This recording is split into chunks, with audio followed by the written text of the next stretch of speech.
Se trata de la segunda parte de las deformaciones que se producen en las estructuras de pavimento asfáltico flexible. eh, las deformaciones más importantes que se consideran en los diseños rutinarios de pavimento, que estas son las deformaciones en la superficie, las deflexiones, las deformaciones en la fibra inferior de la carpeta asfáltica o de las capas con materiales ligados, y aquellas deflexiones, aquellas deformaciones que se producen en la fibra superior de la subrasante. Esto ya en la primera entrega lo habíamos mencionado, ¿cierto?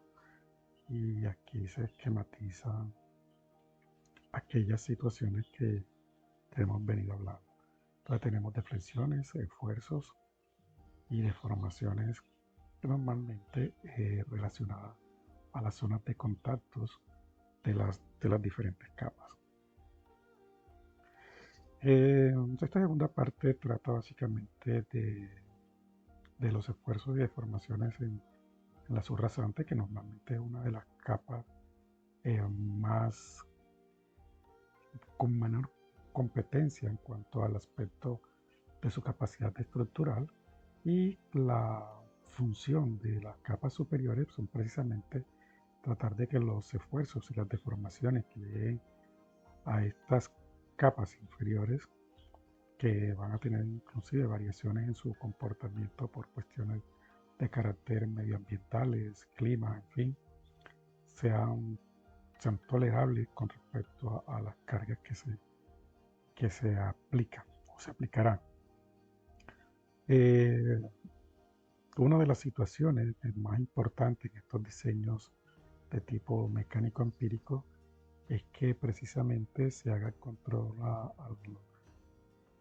las deformaciones por fatiga, y también a las deformaciones permanentes que se pueden dar por efecto de las cargas, que son deformaciones acumuladas de acuerdo a la ley de Mayer.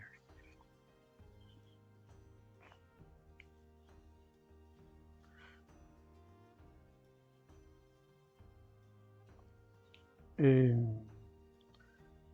las ecuaciones que hacen referencia a este tipo de fallas tienen la forma de relacionar el número de repeticiones y las deformaciones unitarias en esta parte superior de la subrasante.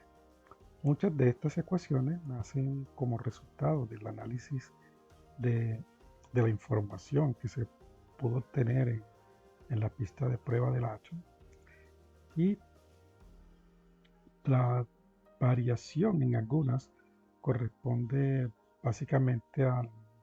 manejo estadístico de la ecuación como tal, a la servicia, a la, al manejo de la confiabilidad en cada una de estas ecuaciones, y digamos de pronto al análisis propio del manejo de datos. Entonces el modelo normal, que es un modelo sencillo, simple, y que en cualquier momento con que cualquier agencia con equipos, digamos, propios de poder llevar control de las mediciones, puede implementar en su región, que es una de las tareas, pues repito, que los países con menos desarrollo tecnológico debemos tratar de hacer para que estos principios de los diseños mecanicísticos en su parte empírica, que es básicamente lo que corresponde muy importante a las ecuaciones de transferencia, puedan tener cierto rigor y cierta utilidad. Se mencionan entre las más importantes las establecidas por la casa Shell, que tienen confiabilidad entre el 50, el 85 y el 95%, y en eso varían sus coeficientes. La de Autorat, la australiana, que digamos que maneja un rango de esta deformación por routing, entre 20 y 30 milímetros. La del Instituto del Asfalto, que limita el routing básicamente a media pulgada, 12.5 milímetros. Mencionamos también la de la Universidad de Nottingham, que la del LSPC presenta dos ecuaciones que son una para pavimentos nuevos y una para diseño de refuerzos o de recapeo de pavimentos, la de Hughes Ermey, eh, que también al igual que muchas de las anteriores limita la falla o la deformación por routing a 12.5. Y la del TRR del Reino Unido, una confiabilidad del 85%. Volvemos a recordar que estas ecuaciones hacen referencia a, a las causadas por los esfuerzos en la fibra superior de la subrasante o terreno natural.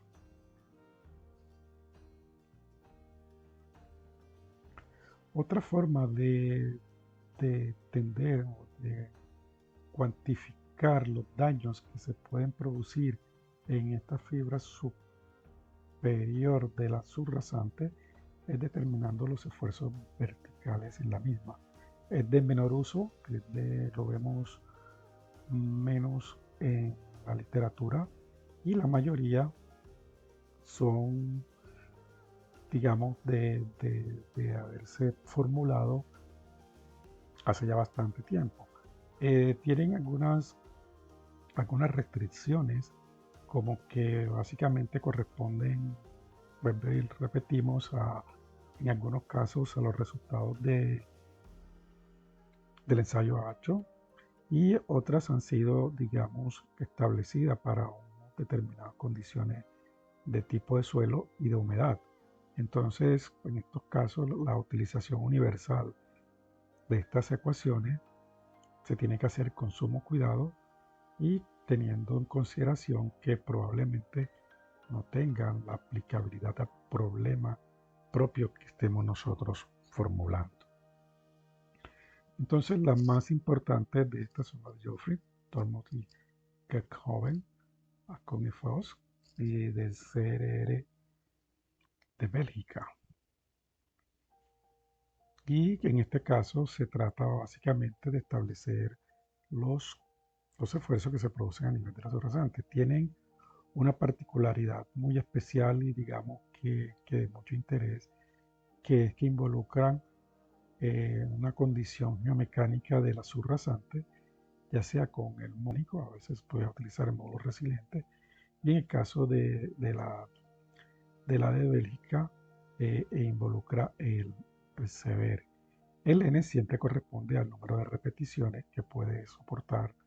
la estructura, y el control y hace referencia al control de los esfuerzos en esta capa. Otro de los parámetros que se consideran en los diseños de pavimentos, pero también tiene, digamos, normativamente no se señala muchas veces como un parámetro a considerar en forma totalmente estricta y que represente la falla del pavimento, es la deflexión elásticas que se presentan en la superficie del pavimento cuando se produce la carga. Esta deformación normalmente, como lo mencioné, es de carácter elástico recuperable. Casi que en todas estas ecuaciones que mencionamos está asociado a mediciones con Villa-Beckermann. Y si, digamos, como se mencionaba anteriormente, puede que presente, no en muchos casos represente una falla, pero sí podría presentar una falla no estructural, sino una falla al servicio, y además que estas deformaciones, dependiendo de las condiciones de temperatura, se pueden ir acumulando en la medida en que se aumenta el número de ciclos de carga.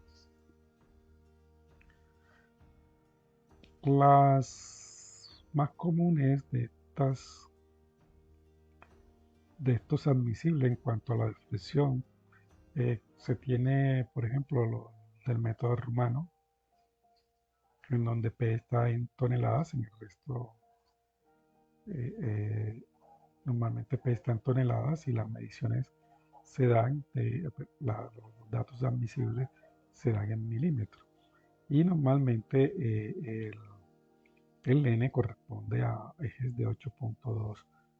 toneladas. Entonces tenemos Corevial, tenemos la del Instituto del Asfalto, tenemos la desarrollada por Wang, tenemos el criterio del Estado de California para una carpeta asfáltica de 5 pulgadas, 12, un poco más de 12 centímetros, el criterio belga.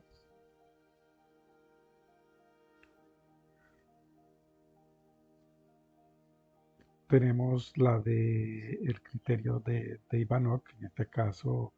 la de Ivanov, el número de ejes estándar es por carril, lo que a veces se requiere en estos casos el número de años de vida útil para poder determinar el número de ejes en un día por carril. Está en la del sistema checoslovaquio, hay dos del sistema en Canadá, la del RTAC, la de CGRA y el criterio de Aston para una pérdida de visibilidad de 2,5. Entonces, con esto, digamos, terminamos esta parte parcialmente de las deformaciones más importantes a considerar en un diseño de pavimento, y en una segunda entrega una tercera entrega veremos un ejemplo de aplicación considerando tal vez un caso real y utilizando el programa KenLayer, desarrollado por el Dr. Wang, que a mi juicio es uno de los más versátiles a utilizar para determinar los esfuerzos en una estructura de pavimento en diferentes posiciones, y ese tema quereríamos tratarlo en una siguiente entrega. Entonces, esperemos de que estos videos, que no son propiamente clases de, de diseño de pavimento, sino el análisis de algunas herramientas y el conocimiento básico de algunos aspectos que tienen que ver con lo que nosotros denominamos método mecánico empírico, sean de utilidad. Y continuamos aquí mostrando el programa de FAT, en donde estas ecuaciones que hemos mencionado tanto en la primera entrega como en esta segunda entrega se pueden resolver, y ya queda por cuenta del diseñador, por cuenta del analista, determinar qué resultado obtendría o adoptaría